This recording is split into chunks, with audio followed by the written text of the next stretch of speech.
আজকে আমাদের এই সতর্ক অবস্থান থাকার কারণ আপনারা জানেন, গত 15 দিন প্লাস হলো সারা বাংলাদেশ যে কোটা সংস্কারের যে আন্দোলন, আপনারা জানেন আমাদের ছাত্রলীগের কেন্দ্রীয় সভাপতি হুসাইন সাদ্দাম ভাই ইতিমধ্যে ঘোষণা দিয়েছে যে যৌক্তিক কোটা সংস্কার আন্দোলনে ছাত্রলীগের সমর্থন আছে, আমরাও সেটা চাচ্ছি।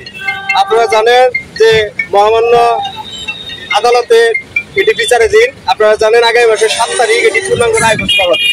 সেই রায় ঘোষণা হওয়ার পরে নির্বাহী বিভাগ মাননীয় প্রধানমন্ত্রী দেশ শেখ হাসিনা একটি সিদ্ধান্ত নিতে পারবে, কিন্তু তারা উদ্দেশ্য প্রণোদিতভাবে সে আগামী 7 আগস্ট পর্যন্ত তারা ধৈর্য না ধরে তারা বিএনপি জামাতের দ্বারা প্রভাবিত হয়ে সেই বিএনপি জামাতের দোসর তারেক রহমান, ভাগবতুর রহমান তার নেতৃত্বে সাজাপ্রাপ্ত খুনের আসামি তার ষড়যন্ত্রের মাধ্যমে তারা এই কোটা আন্দোলনকে তারা একটি দীর্ঘ সূত্রে তারা রূপ দিচ্ছে।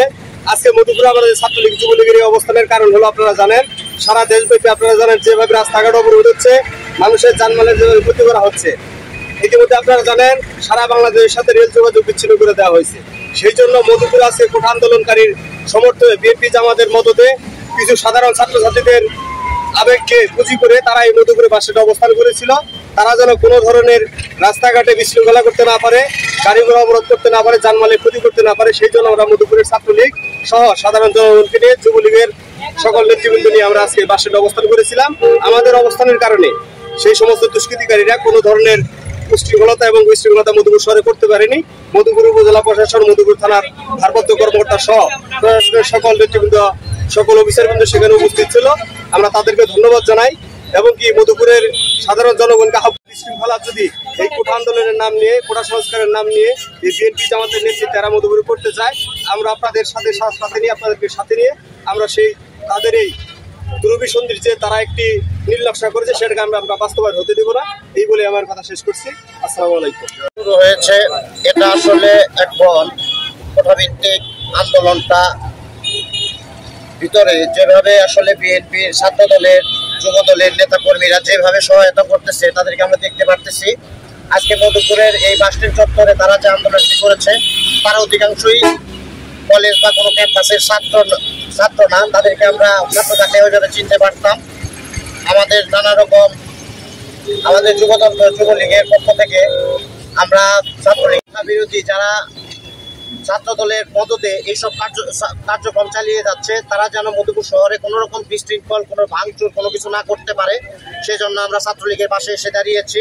আমরা তাদের সাথে একতা ঘোষণা করতেছি এবং সামনের দিনগুলোতে এই কোটা বিরোধী আন্দোলনে যারা ছাত্র দল বা যুব দলের যারা আছে, যারা বিশৃঙ্খলতা করতে আসবে তাদেরকে আমরা দাঁত ভাঙা জবাব দিব।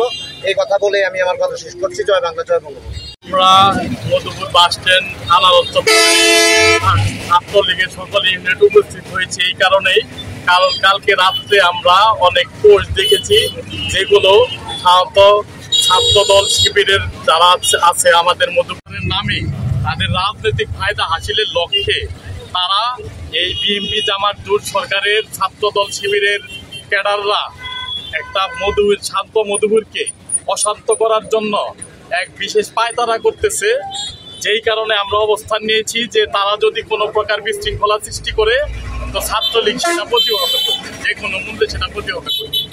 আর আমরা আইনের প্রতি শ্রদ্ধাশীল, আমাদেরকে পুলিশ সহযোগিতা করেছে, পুলিশে ওসি স্যারকে বিশেষ করে যারা প্রশাসনের দায়িত্বে ছিল তাদেরকে আমরা ধন্যবাদ জানাই, তারা আমাদেরকে সহযোগিতা করার জন্য। আর আমরা আইনের প্রতি শ্রদ্ধাশীল, আমরা হাইকোর্টের যে রায় দিব সেটাই আমরা মেনে নেব।